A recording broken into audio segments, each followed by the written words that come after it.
This episode is brought to you by Indeed. Stop waiting around for the perfect candidate. Instead, use Indeed sponsored jobs to find the right people with the right skills fast. It's a simple way to make sure your listing is the first candidates see. According to Indeed data, sponsored jobs have 4 times more applicants than non-sponsored jobs. So go build your dream team today with Indeed. Get a $75 sponsored job credit at Indeed.com/podcast. Terms and conditions apply.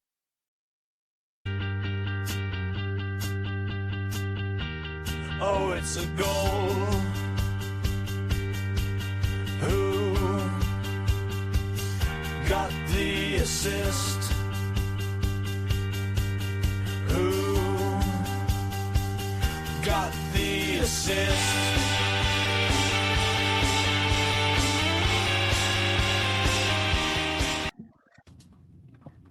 Oops, well, you can tell Sam's not here. Morning, assisters. Yes, it's just me today. With Sam off skiing over the weekend. It was my partner's birthday yesterday. I mean, the only time I had to actually record anything is right now on Monday morning. I've definitely ticked off all the boxes for recording WGTA now. And I'm here. I'm Tom, ably assisted by a couple of voice notes by Sam. Probably about 15, 20 minutes. I haven't got myself to talk to, so probably won't be that long. And maybe less. I'm obviously not drinking. This coffee ain't Irish.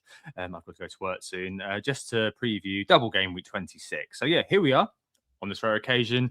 I am who got the assist. And on today's agenda, a bit of a vibesy show, not going to lie. Not had much time to prepare for this one, just having a super busy weekend, but hopefully do for you going into the midweek round of games. How we did the game week 25, general chat on the double, which Arsenal assets to go for. Most people will be sorted already, but if not, should you consider like Madueke, Gyökeres, etc. over Rice? And also other options we should be looking into now, but not as full-blooded sort of Fulham versus fixtures, and a little diversion to whether we should triple captain or not. Sam will have his voice note here too. And also to round off 1 week punts for the one ahead, and we'll go into our teams for this week. It's Monday, the 9th of February. Game week 25 is in the books, and game week 26 deadline is tomorrow night for the double for Arsenal and also Wolves, which I forgot to mention earlier on. It's 8 a.m. right now that I'm recording. I suspect this will venture its way onto the airwaves probably about sort of mid-morning, maybe towards lunchtime when my early morning meetings are out of the way, but we shall see. So on to the game week reviews. Me first, because I actually had a good one. A good one all week, a good one all in here. I crumbled at the last minute, though, on Friday. I pledged to roll the free transfer yet again, basically. And yet again, the itchy trigger finger got me. Oh, well, I basically got spooked by the sheer number of teams with Enzo and João Pedro out there. I knew I couldn't do anything about João Pedro because Thiago and Ekatike, as discussed beforehand, they're staying for me. I only had one free transfer. However, I did have a road to do Wilson out, Enzo in, or Rodgers out and Enzo in. Chose to sell Wilson, hoping that kind of I was selling him at peak. Maybe I'll consider him back in kind of game with 28, 29. So yeah, hit that. On the FPL side, there were a couple of things. Obviously, I was frankly scared of VEO, and the other objectively looking through it on Friday, I thought Enzo would outscore Wilson over Wolves away, Leeds at home, and Burnley at home before he then gets shipped off to another option. Wilson had Everton at home just gone, Man City and Sunderland away. I was due to play him in all of those fixtures, so I thought, you know what, I'd have the same sort of problem next week, but I'd miss a game. Making that move also meant that I initially had Anderson playing last week, but I moved Tarko in for one more game, more of this in a minute, and benched Anderson. So yeah, basically reflecting what we said about last week in the 50-50s. After Bruno's goal early on Saturday, I was waiting on 2 50-50s coming through, and I think I came out all right. I was Anderson versus Tarko for the first one. Tarko got 2 points and only 3 DEFCON in the away game. Definitely something about how Fulham attack in there, lots of side-to-side sort of passing. But Anderson only got 1 because Everton somehow scored twice, as did Chow, who was also in on my bench, but I was never playing him because I was playing Thiago. So yeah, 1 victory, and then the other one was Wilson basically not returning, which he didn't. Although Enzo didn't either. So, you know, I'll call that a draw. 1 tiny win, 1 draw, net positive. Hopefully I sold Wilson at the peak, as I mentioned, and I can buy him back, you know, maybe in a few weeks, but, you know, like Dango has put his hand up, could even find a way to manufacture a route to worse, which would be really, really cool in a couple of weeks after Enzo's fixtures run out. I think it's at Arsenal in game week 28, I'm going to say. And that will be the time when you look at it and think, okay, well, maybe it's time to move on. So, yeah, 2 more good fixtures for Enzo, and then out he goes. Wildcard soon for me, so that's fine. Sunday, we obviously had the Brighton Palace, derby, in inverted commas, and then we had the City Liverpool game, which I did watch second half of, and what an ending that was. I was glad we were back for that. And yeah, Haaland ending up with 11, thanks to a rather fast score end of the game with the red card for Szoboszlai. Correct decision by letter of the law, but an instance where the law is an arse, I think, meant he actually beat Bruno, which was funny, given all of the pendulum swing and all that sort of thing that we spoke about. But since his effective ownership was actually really low, Haaland, it was like 13% for me. That was the same magnitude as like Bowen or something like that. Not really too worrying at all. Didn't matter too much. Plus, plenty of people around me that actually sold him. So in mini leagues and stuff, in the Workman League, the person in second sold him a couple of weeks ago. So I was like, well, that's brilliant. It was actually a bigger win that Semenyo kept quiet there. And Gahey, even though he got DEFCONs conceded, and those are the biggest stories for me. Got yellow cards rather than Gahey. So yeah, the terms of keeping the rank threats quiet, that worked out really well.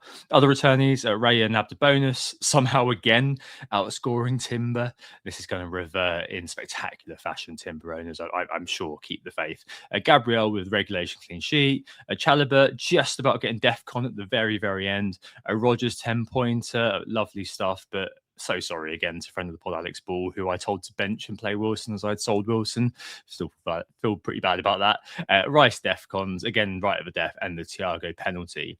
Ekatike blank really should have scored and buried Man City too. That would have been very good for Arsenal in the narrative arc of the season if he'd have scored that brilliant ball through from Mo Salah. But it was what it was, and to be fair, I mean, loads of people will enjoy the title race. So hey, there we go. Overall, 3 points ahead of safety with my 74. Stop the rot. 4 reds, hopefully back on the charge now. At 92k is where I ended up just about. So kind of a 10k rise, something like that. Let's see how Sam did. Hi everyone, sorry for not being able to make the live recording today.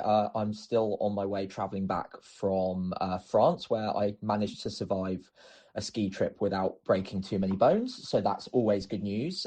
Also good news, I got my 3rd green arrow in a row. So 71 points from me. Not a big green arrow, but still not bad whatsoever. I will absolutely take that in a week where it felt like a lot of the big hitters also did quite well, and I didn't necessarily have all too many of them either. But yes, nonetheless, 71 points.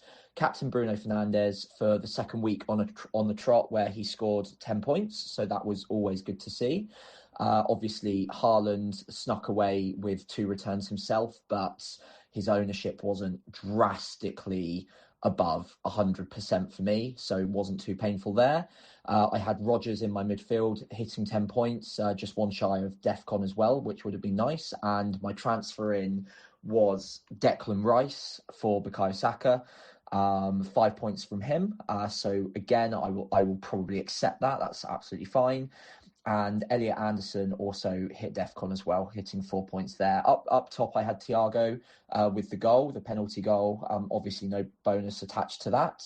And double Arsenal clean sheet in my back line as well. So Gabriel and Timber doing the job there.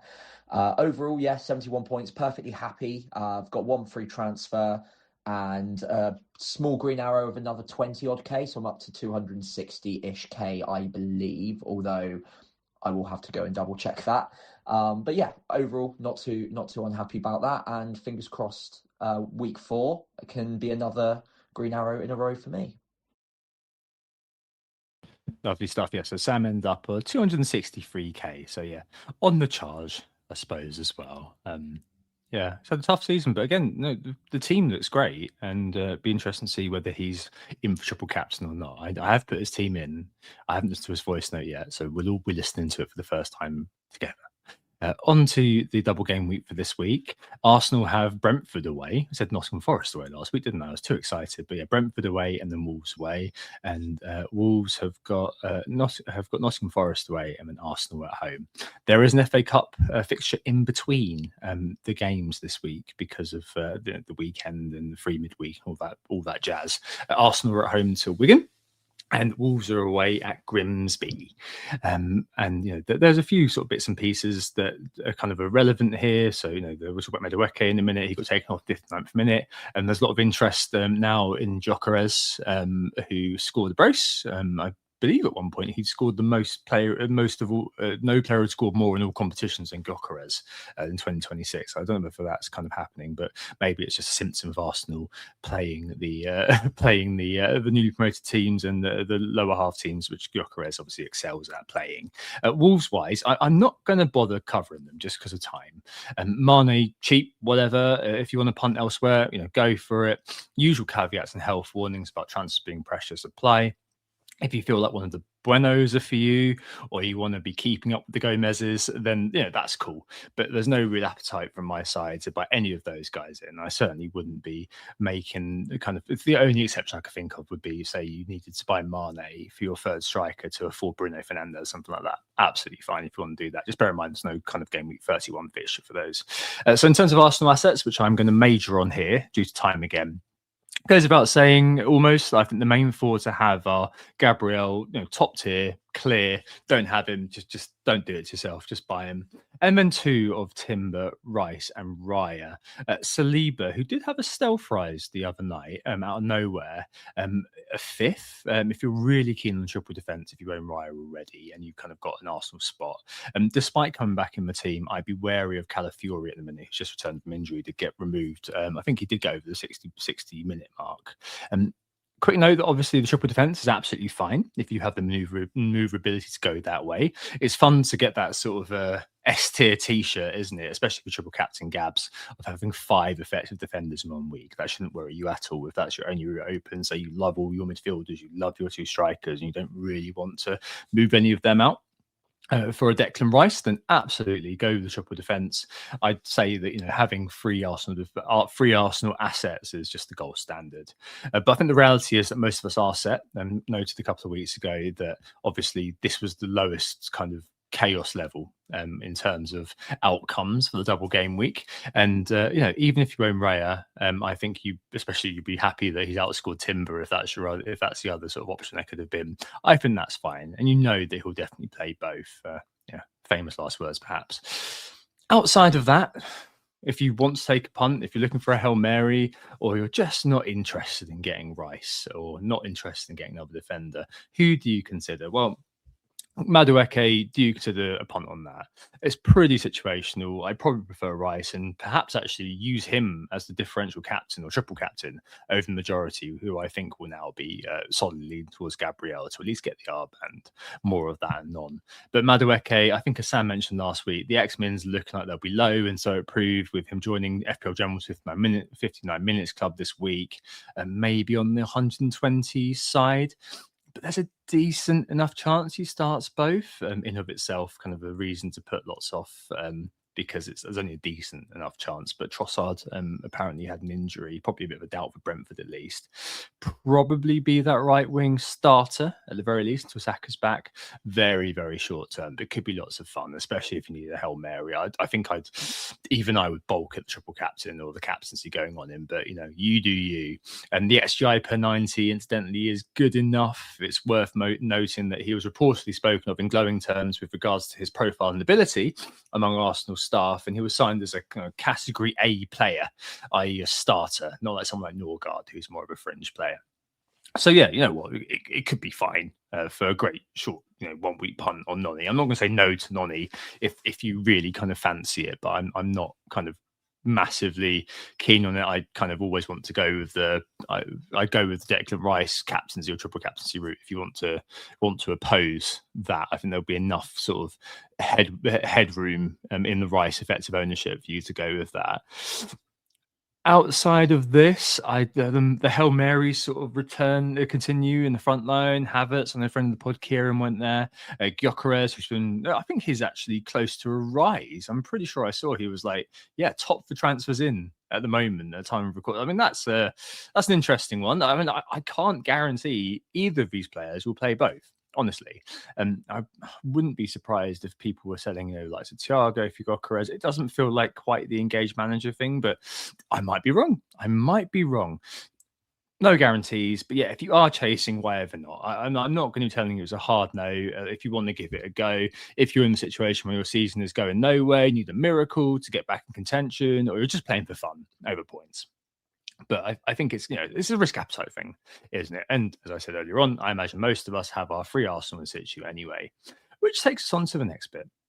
Do you triple captain Big Gabby? Gabs? Not a beer, have I? I'm keen to do it, basically. I think the effective ownership will certainly be over 100% for a Gabriel, but I think him being a defender, as I've sort of posed as a potential scenario, may be difficult for some to stomach. Captaining a defender, many people would never have done it. Obviously, we're here with our Duffy scars, but there's definitely an opportunity there.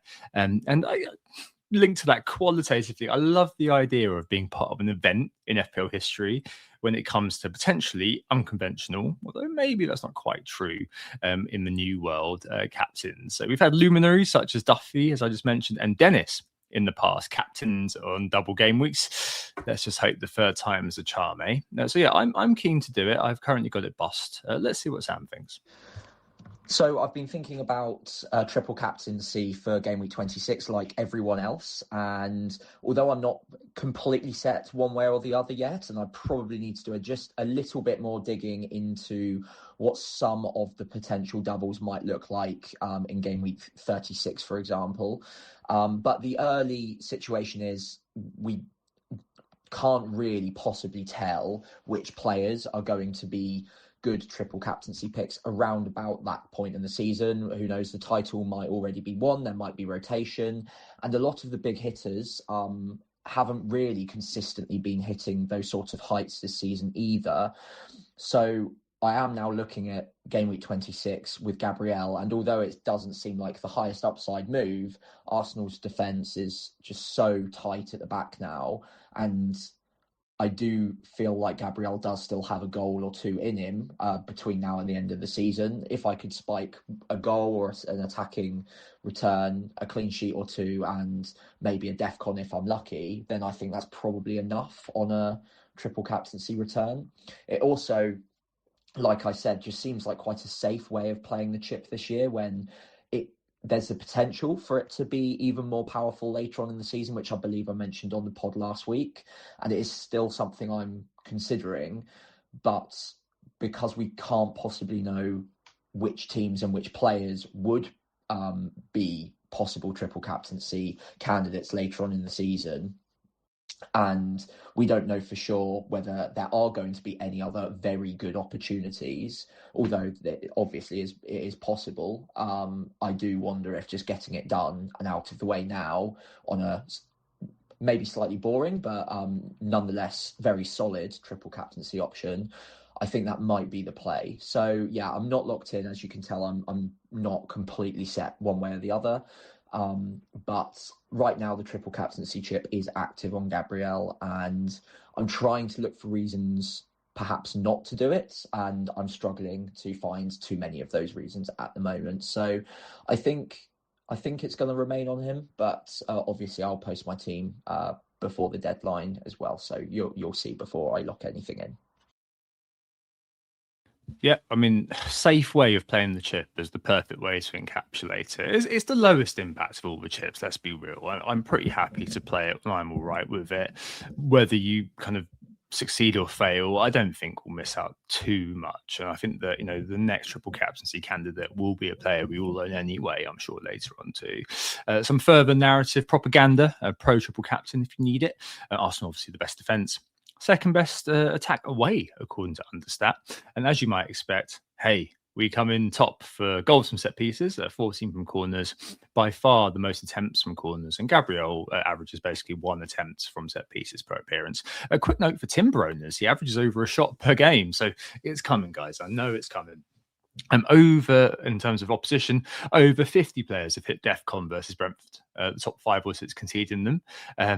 For conceding them, Sade should be suspended, which probably helps. So Odango is looking like he's coming into a bit of form. And as Sam mentioned, in terms of the calendar, it is tough to tell when there will be kind of later good picks. Some uncertainty, and from listening to James Planet FPL on the weekend last week over where the City game will end up. Would it be part of double game week 33 anyway, when people were looking to deploy their bench boost? I think that's right. Or in 36, as Sam mentioned earlier on, they could be focused on other things if they have lost the league. Although I think that them winning at Liverpool might muddy the waters there a little bit. And 33 as well, maybe one that lends itself to bench boost anyway. Brentford are one of the best teams for not conceding from corners, but let's throw in but they did concede to Botman, a centre back. Ding, ding, ding, eyes emoji on Saturday night. And they're mid-table for defensive data at home. And Wolves, it is what it is. They're the second worst defence at home, according to Understat. Gabriel's got a high chance to start both. He's a safe pick. And as Sam said, if you spike a bit of variance, there was 3 league goals this season after his hat-trick against Brentford. We're all going to be laughing. I'm fine to go ahead. If you don't fancy Gabriel and you want to go elsewhere, but triple captain within this week, as mentioned, Rice could be a fine TC. All you could do, spike an assist, spike a couple of DEFCONs, and suddenly, you're up to 30 points for your TC. I just couldn't bring myself to get to Madueke or something like that. Just overall, Gabriel being a chalk captain in a double when in the running for triple as a defender, that's crazy. Damn, it just shows where the game's gone this year with DEFCONs and things, which I'm still in favour of broadly. Talk about that with Sam.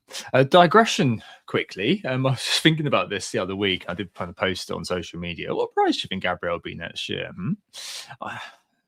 He's now in Trent territory, barring any injuries. Obviously, what happens next, we can't know. And I'm not going to spend ages guessing on the wider macro picture now in terms of next year's price list. But an interesting question nonetheless, because as we know it now, next year, if Gabriel is priced below maybe kind of 7.5, he's going to be in every team. And I think it'd be really interesting to see what they do in terms of making it a question whether you put Gabriel in or not, rather than being an auto pick. I feel like 6.5 will see everybody going there. Even maybe 7. People will be like, oh, that's a tad dear, but I still do it. So maybe he's a 7.5 next year. But mad stuff. But broadly in favour of Gabriel TC. But I understand if you do want to leave it, keep your powder dry, see what happens later on in the year. You may even find that, there's a random double occurs out of somewhere due to random events or something like that. Cool, I get it. I'm just kind of keen to just use it. Other transfers this week, as I said, a bit vibesy. Munoz and Sarr. Sarr obviously took the penalty a couple of weeks ago. He's popped up again with a goal in the motorway derby.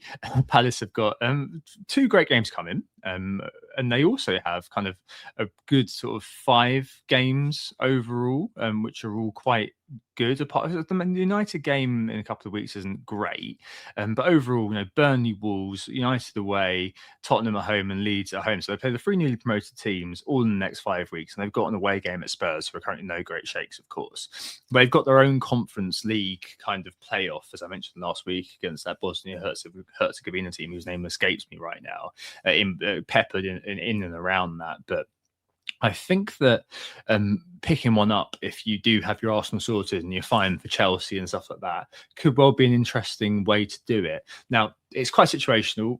If you can get there, I suspect that most people's midfields are fairly locked in right now. So maybe like Sarr may be out, but if you do have a spot for a Munoz, like I did, spoiler for what I've already done, then I think that could be quite a fun pick. I mean, Munoz did very well for me before his injury. Has created, I think, it's 4 chances in 2 games.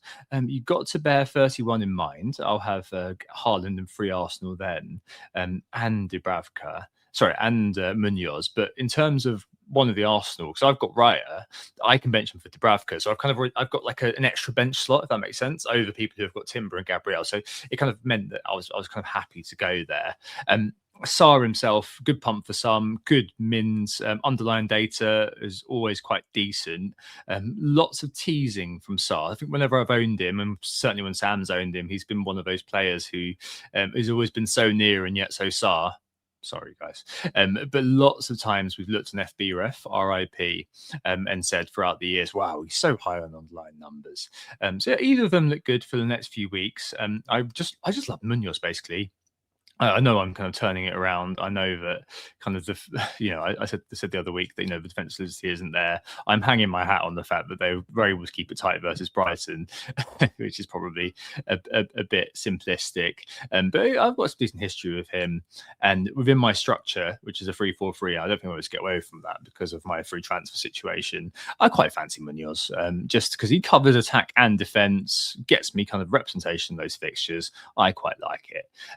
But he is quite expensive. It is a bit of a luxury sort of pump, but hey ho, I've got spots to do it, and I think that there is probably, given the fact that most teams are quite set, there's a lot different. That's probably the main slot for differentiation, actually, the third defender.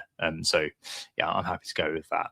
Of the Chelsea guys, Enzo, João Pedro, both kind of attract decent ownership. At the back, it's got to be Chalobah or Sanchez, the goalkeeper. I'm fairly sure you wouldn't be making a goalkeeper transfer now with only 2 games remaining.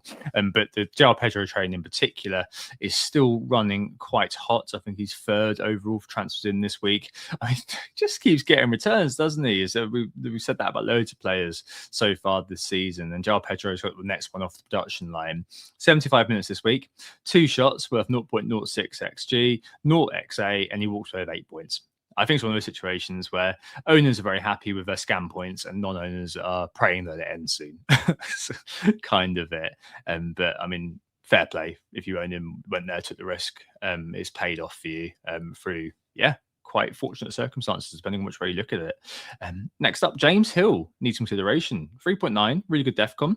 Seems to have favouritism over Diakite. They didn't go a buy-in in the transfer window and could be amazing value at that price.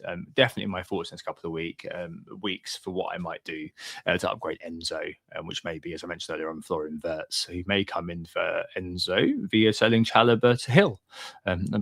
It's a really nice sort of combination piece to bring in. Also has the game in 31, albeit against Man United. But at that point, I think you're probably just going to be happy to have a body on the field. Quick note that Brian Bumo was pictured limping out of Old Trafford the other night. So maybe the other day, I should say. So maybe one to just bear in mind. If you were sizing him up, leave it. If you do own him, just keep an eye out for any kind of press conference or any sort of word coming from the United lot. In midfield, Dango at 5.8 has definitely put his hand up now.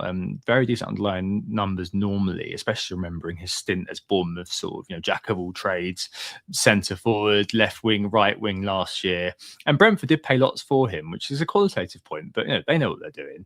A good long old run of games coming from game 28 started with Burnley, which is coincidentally when Chelsea's good games run out. So it could be a really easy switch from Enzo. So just one to keep an eye on for now. Obviously got Arsenal next, so not one to kind of go to straight away, but one that I'm definitely keeping an eye on. Ryan, also in the mix here, absolutely bullied Luca Dean, absolutely wreaking revenge for all those FPL managers who have been trolled by the Frenchman.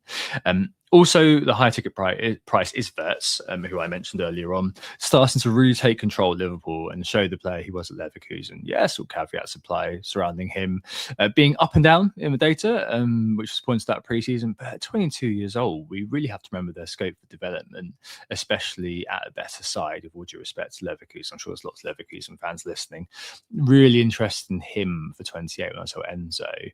One I'm watching closely, despite a bit of a quieter game potentially versus City. Yeah, and generally in the market, Zubimendi has been bought by 150,000 people. I didn't even mention him earlier on. Fair enough if you want to go there. He does seem to kind of do the goals in at random intervals. I know he's got 10 points in a row, so maybe he is Arsenal's Bruno Fernandes, and maybe I've got it completely wrong.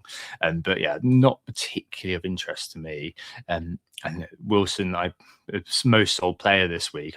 hoping I sold him at the peak, but I think I will be looking at him again. Game week 28, I think it is. They've got Spurs and West Ham, I'm going to say, and maybe Burnley too. So for like 3 decent home games before, so I might go back to him. You never know. Just kind of I kind of just hoping I sold that at the right moment. So yeah, lots to consider there. I just kind of fancied a bit of a punt on Palace, basically because the fixtures are quite good. But yeah, you've got to do what you got to do to just reinforce your team ahead of this double. 1 week punts for this week. It's 138 to 121 in my favour. But last week I did initially pick Stack on the pod. I swapped it to Aronson last minute as Stack didn't play. It's no avail.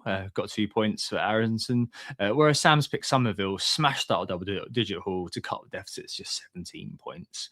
For me this week, in terms of the pick, it is Madueke. It's his time. And Sam has astutely played one of his jokers on Gabriel. I really should have thought about that, and I'm an idiot for not doing it. But I've said it now, it's in. Right, on to teams for this week. That looks like Sam's, so let's play that on. Okay, so moving on to my team selection for game week 26. As discussed earlier, Gabriel is likely to be my triple captain this week. Will certainly be at least my captain for Brentford and Wolves both away. My triple Arsenal is alongside Timber and Rice. Rice will get the vice captaincy, but I don't think that really matters. In goal, it's not a lot of good. It's either Dubravka away at Crystal Palace or Kelleher at home to Arsenal. Not particularly optimistic about either of them, but I don't think it's worth a transfer, and there are weaker points in my side, which I probably want to address. I'm currently in a back three, so Lewis Hall is starting against Spurs away from home, although I'll discuss my transfer in that specific position in a moment. Into my midfield, five men there. So it's Bruno Fernandes, Rice, Rodgers, Enzo Fernandez, and Elliot Anderson as well. All 5 with pretty good fixtures this week. I think this is probably the strongest part of my lineup. And then up top, Haaland at home to Fulham.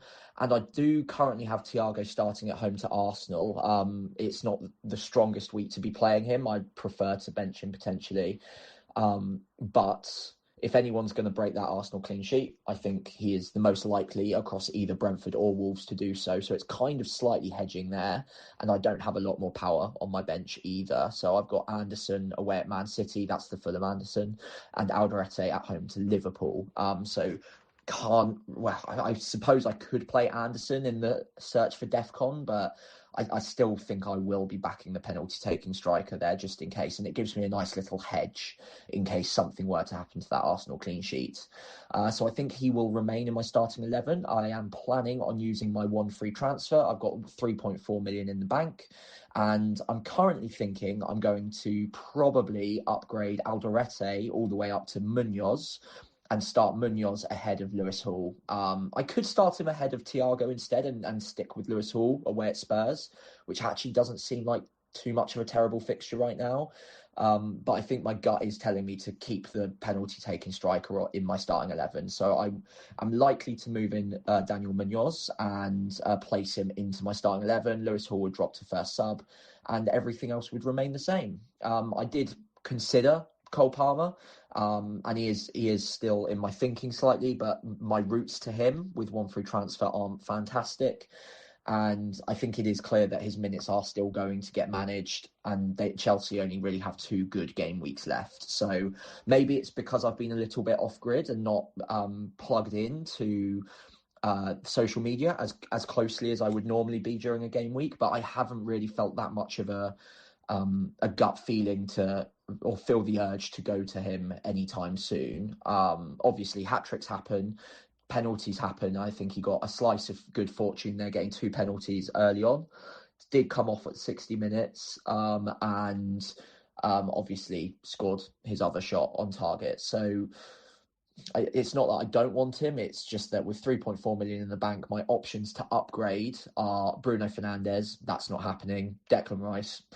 That's definitely not happening with a double game week, or Morgan Rodgers, and Morgan Rodgers has Brighton at home. So if anyone were to go, it'd be him, but he's got Brighton followed by Leeds, followed by Wolves. So I don't think I'll be getting rid of him in the search for Cole Palmer. So I think I'm just going to have to brace myself against him this week. But overall, I'm pretty happy. I'll quickly note now, in case Tom hasn't mentioned it, my 1 week punt is I'm going to use my joker on Gabriel because I haven't used him earlier on in the season. I believe Tom has, so fingers crossed I can make that one pay off. And outside of that, hopefully you have all had a great game week 25. Good luck in game week 26. And I'll speak to you all very, very soon. And Tom, I'll see you later as well, mate. Bye. Lovely stuff. Yes, I haven't played my joker, but I'm keeping my powder dry for that one. Didn't even mention Cole Palmer earlier on. What? Problem with preparing everything at 7:30 a.m. on a Monday, but it's difficult for me to get to, I guess. So I don't need to get the hat trick. 2 good games left, fitness and 2 penalties. Same copium for me that Sam said. So Sam's going Alderete to Munoz and playing Thiago ahead of Hall. Okay, I'm the other way, interestingly, but good to hear. I didn't even know that he was thinking about Munoz. I haven't listened to the voice note again due to just time. So interesting to hear that he's thinking of the same way. So Munoz has come in for me. I'm thinking about 31. I'm fortunate it's earlier on. I've got Raya rather than double defenders. I may not say about next weekend, but there we go. And that means I've got an extra bench slot with Dubravka able to come in there. So I've got an extra spot almost for flexibility in terms of kind of transfers. And that allows me the lottery pick of Munoz, who's already come in for Tarkovsky. I had the perfect cash to do it. Was spooked by the recent unforeseen rise in Saliba, and I was just like, if they are playing silly buggers with some rises and falls outside of live FPL's purview, then I prefer to get that done and not lose out the opportunity of the player that I actually wanted. So 0.0 million in the bank for me now. A quick salute to Tarko as well, who departs a legend, a player who, as I've mentioned a few times, was a bit of a cockroach for me. I could never squash him, and kind of stayed in my team by mistake. And lots of game week saving 7 or 8 points later. Brilliant. One who's slated as not worth the money by quite a few, for good reason. I understand why. But definitely was to me in those kind of clutch points returns when I needed them, which more often than not made a difference between a marginal red and a marginal green. So go well, Tarko. Maybe I'll see you again. Munoz has himself history in my side. I got all those hauls before he got injured. So I'm hoping he can step into Tarko's very, very large shoes. As mentioned, with Munoz, I did an ideal cover for my structure to have some representation, both attacking and defensive for Palace for those good fixtures. 4 of the next 5, as I said earlier on, are good games. I'm lining up in a 4-4-2 at the moment. The key question is between those misspelt ties in who plays out of Chow or Thiago. Think about that for a second. Currently bust with Chow in as Spurs, as we know, have been a little poor recently, to say the least. And according to Understat, their underlying defensive away from home for Newcastle, that is good. I think they're kind of second best away on Understat, wherever that's worth. Plus, Chell is a decent goal threat. Almost scored a worldie in the last game. If that had gone in, that would have been, well, I'd never have played him, but it would have been a bit annoying, slightly nonetheless. And has an okay DEFCON record, if not Tarko's. But I think I'll probably do that. Not 100% sure, though. I think kind of I'm tempted to kind of just stick to this sort of all-in sort of style and play Chow, and having the pen taker all way on my mind. I'll let that be the main question, having made my transfer over the next couple of weeks. So team looks like 4-4-2, Raya and goal. At the back, Gabriel, the triple captain active, Chalobah home to Leeds, Munoz with that Burnley game, and Chow away at Spurs. In midfield, I've got a decent 4, Rodgers, Enzo, Rice, and Bruno Fernandes. And up front, I've got Haaland, who's partnered by Ekatike. Let's hope that does well. I will make a last-minute decision and obviously post it on socials regarding whether I play Thiago or Chow. Right. So that's everything. Thanks very much for listening and watching. I was Who Got the Assist on Blue Sky. You can find me on Who Got the Assist, FPL Pricey on there, on X, WTA_FPL, FPL Pricey on there, YouTube, all one word, Who Got the Assist. Sam has his own channel where he does lots of really cool little videos, FPL Pricey. If you enjoyed the show and the pod, please do one or all of the following. Follow us on socials. Give us a 5-star rating on Spotify, iTunes, wherever you listen, or a like and subscribe on YouTube if you're watching there. All of these things help us get out there. I think we'll be back after this double game week has nearly concluded. So probably actually Wednesday, the 18th of February, during the Wolves-Arsenal game in the background. So hope my solo rambling sort of assisted you, and we'll see you on Wednesday week. Oh, it's a goal. Who got the assist? Who got the assist?